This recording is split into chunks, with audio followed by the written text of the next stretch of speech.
that that's out of the way, let me show you some illustrations I did when I was much younger, how I improved, and the road to becoming a full-time artist.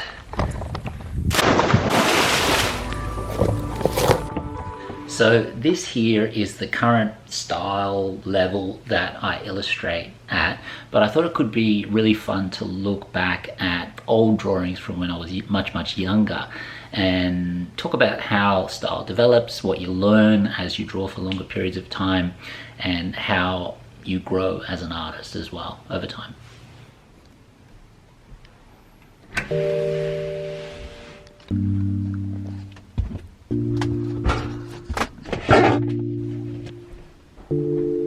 So let's have a really quick look through some of these old artworks of mine. So this was a comic I drew when I must have been 15 or 16 called Immobilizer. It's so funny to look at these old drawings. Look at that.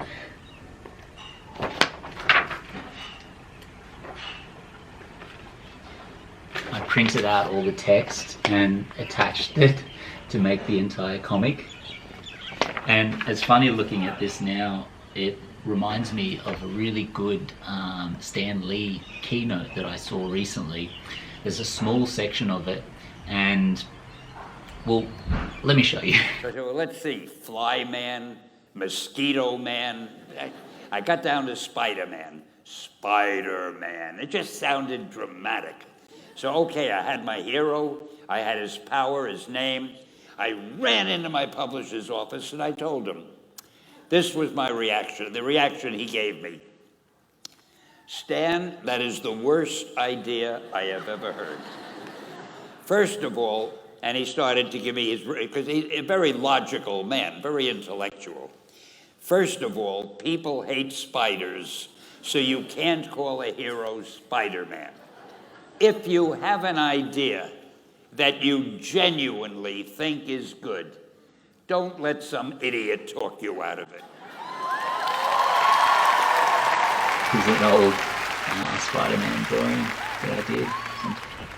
This was pre-Facebook, pre-Instagram, pre-YouTube really. And when I was finishing school, it was really difficult to figure out how I could make a career as an artist. Like, how would I actually get people to see my illustrations?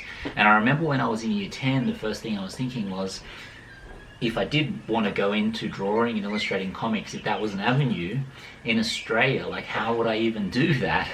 And for quite a long time I was sort of somewhat lost. I went to university and studied fine arts. I did 2 years of that and I really didn't like it. And I think it wasn't really until like Instagram and Facebook came out that it opened a few doors, realizing that you could share your art style and more people could see it. It still is hard, obviously, to get it right. I'm a new soul, I came to this strange world hoping I could learn a bit about how to give and take. So much energy! Where do you get all this Since energy? I came here, felt the joy and love. Visual arts. See if you can see that. See? Visual arts. See. Looking at my report cards, I remember I think I spent 90% of my classes drawing. I remember in the diaries, in the workbooks, I used to draw flick pages in the corners of all of the books.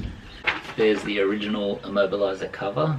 If you have a drawing that you're working on and you don't think it's that good, if you're a young artist or if you're someone who's drawing something, don't throw it away, because it is cool to look back. Like, I'm looking back now at some of these really old illustrations and it is interesting. It's really cool to see what you were thinking at that time and it motivates me more for the future. Here's some old drawings of mine. This folder is called Originals.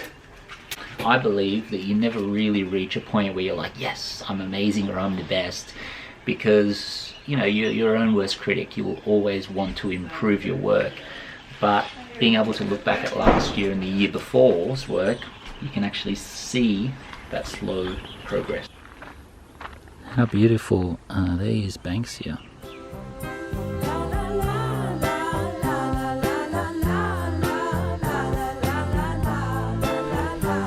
And this old guy over here has been with us for a while.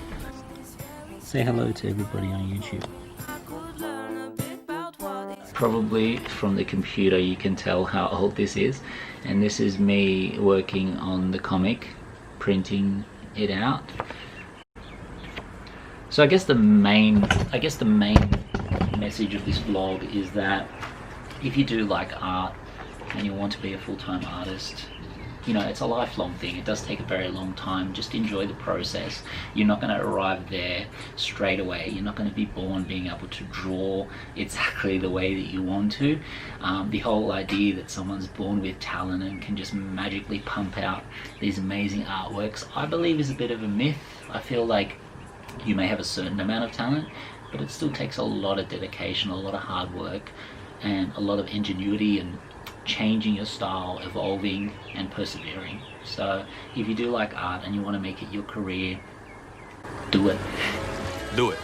Thanks for watching, guys. I hope you enjoyed today's video. I hope you're enjoying these daily art videos.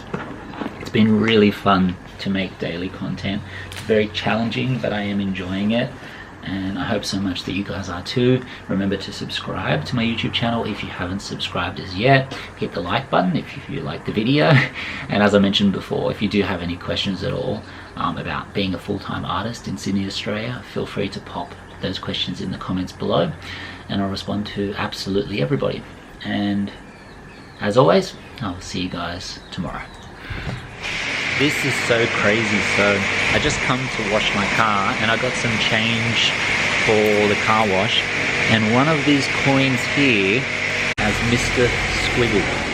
And the reason why it's so crazy to find this Mr. Squiggle coin just randomly today is that as a child, this was my favorite program that really inspired me to make art.